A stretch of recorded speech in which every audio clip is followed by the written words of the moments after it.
Mga kababayan, magandang umaga, magandang tanghali, magandang gabi po sa inyong lahat. Nagbabalik po ang inyong lingkod, Deodorano TV 2.0. Tuligsain lang po natin itong mga kawatan sa gobyernong ito. Mga salot sa lipunan na walang ibang ginawa kung hindi lustayin ang pera ng bayan. Kuhanin sa kaban ng bayan ang pera natin. Mga anak ni Satanas, mga demonyo, mga halimaw sa lipunang ito. Mga salot, mga kriminal, lahat na po ng salot sa lipunan ito, kabayang Pilipinas, tuligsain po natin mga kababayan. Yan po ang bagay sa akin. Pakinggan lang po muna natin yung favorite song ng kagalang-galang na presidente mga kababayan. Pakinggan lang po natin siya.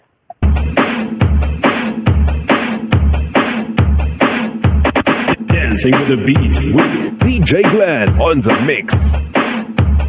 Marcos bangag, Marcos bangag, Marcos bangag, bangag, Marcos bangag, Marcos bangag, bangag, Marcos bangag, Marcos bangag, bangag, Marcos bangag, Marcos bangag, bangag, Marcos bangag, Marcos bangag. Yan po ang favorite song ng kagalang-galang na presidente mga kababayan. So pakinggan lang po muna natin itong kini-question po kasi ni Marcoleta regarding po doon sa paglabas po ni Boying Rimulya ng para pong pakinggan lang po muna natin si Marcoleta mga kababayan. Pakinggan po natin siya. Following a timeline. So paano po niya nasabi na on December 5th? Ano na yun? Anong date po ba yun? Ito po yung nakakatakot, Mr. President. Paano po natin mapapaniwalaan na sa timeline na sinet ng Ombudsman, may palalabas niya yung warrants of arrest? Hindi ba ang ibig sabihin nito, pwede niyang i-preempt ang decision ng Sandigan Bayan or the RTCs because he's following a timeline. And the most intriguing issue here, Mr. President, is that he might be able to influence and preempt the decision of the RTCs and the Sandigan Bayan just to make that timeline a reality. This is a very dangerous proposition, Mr. President. Well, Mr. President, hindi naman po, no, dahil alam naman ho natin ang Sandigan ay under the ambit of the judiciary. Iba naman po ito sa trabaho po ng ombudsman. Pero bilang ombudsman, nakikita ko ho na dahil sila po ang magpa-file ng kaso, very optimistic ho sila na yung kanilang ipa-file na kaso meron pong kinahihitnatnan at meron pong resulta. So yung resulta na gusto ho nilang mangyari ay mag-issue ho ng warrant of arrest.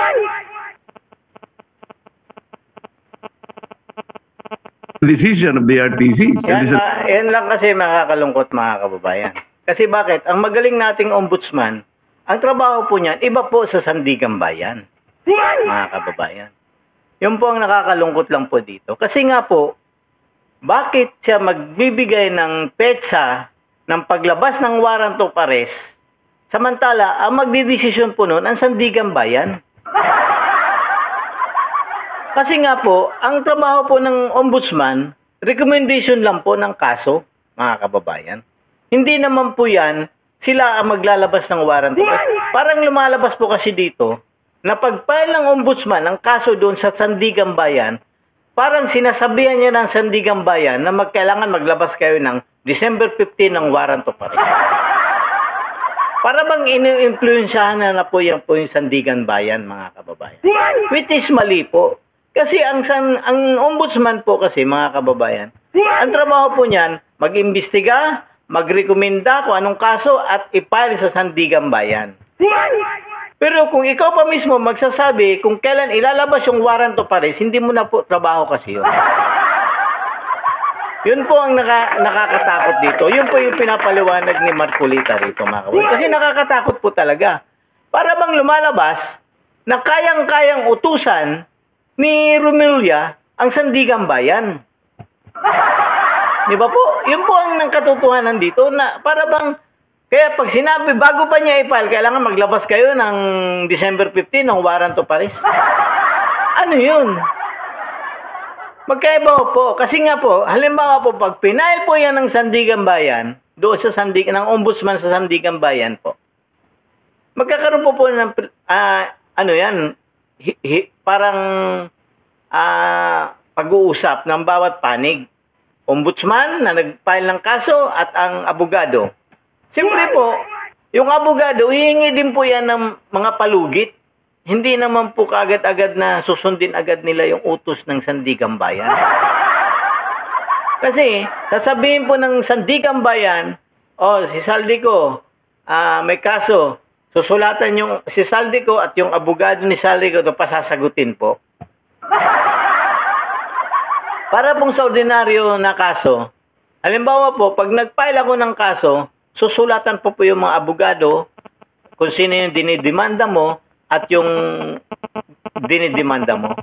Halimbawa po, kung ipapadala sa Koryo, tatagal po yan na halos 3 days. Diba po? 3 days po yan. Kung kaagad-agad na pag-file mo, ipapadala na agad sila ng sulat. Kailangan sagutin mo ito. Kasi counter affidavit po ang kailangan dyan. Ganon din po yun sa piskal. Ito po, ang recommendation ng ombudsman, i-file ang kaso, anong kaso ang ipafile nila? Plunder ba o ano ba? Pero hindi mo pwedeng utusan yung Sandigan Bayan kung kailan ka maglalabas ng warrant of arrest. Di ba po? Hindi po. Hindi mo po kailangan bigla ng timeline ang Sandigan Bayan. Kasi nga po, may mga procedure yan. Gusto nyo, due process eh. May due process po lahat yan. Ay paano po kung halimbawa sumagot ang binigyan nilang ng Sandigan Bayan ng 10 days si Saldico na sumagot. Kung sumagot si Saldico sa araw ng pang-10 araw, ilan na lang. Nagpali sila ng kaso, halimbawa, bago magkatapusan ng November. Sinulatan ang mga kabilang panig, abogado at saka si Saldico, sumagot. Bigyan mo kami ng 10 days. Kasi, siyempre, magkano po mga affidavit din po yung kabilang panig. Kasi due process eh.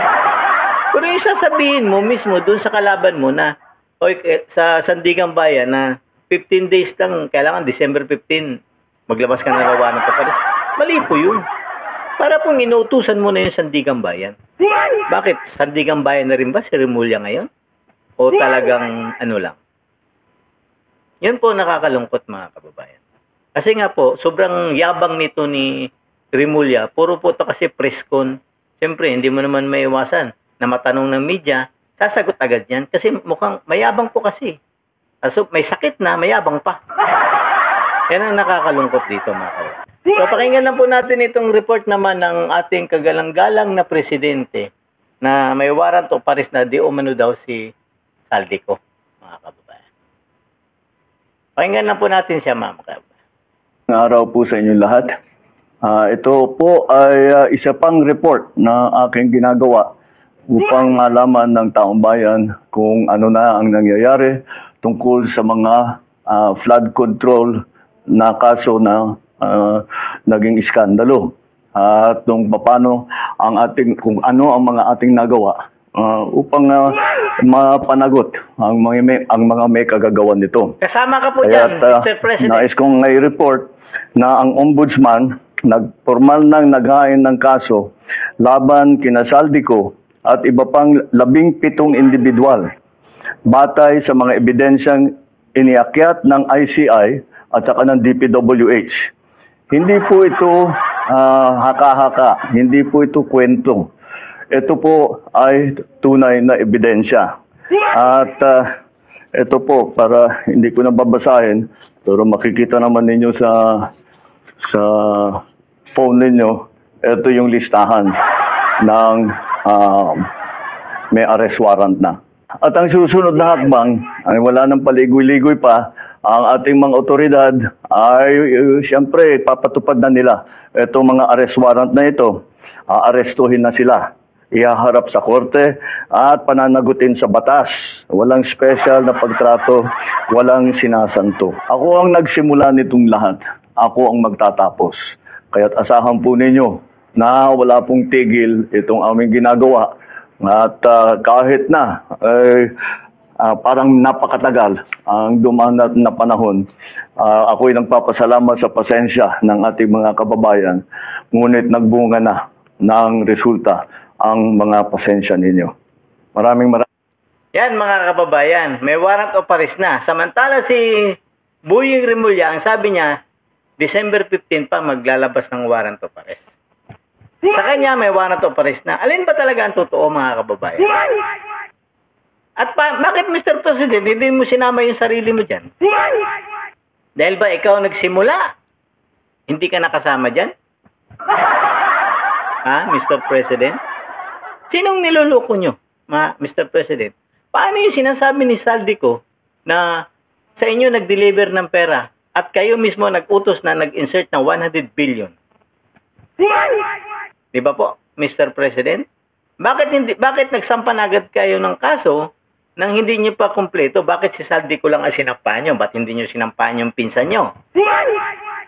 Ikaw, nakasama ka di umano. Ayon kay Saldico, sa ano?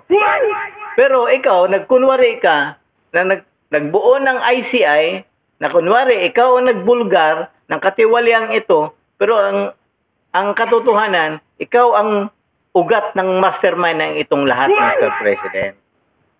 Di ba po?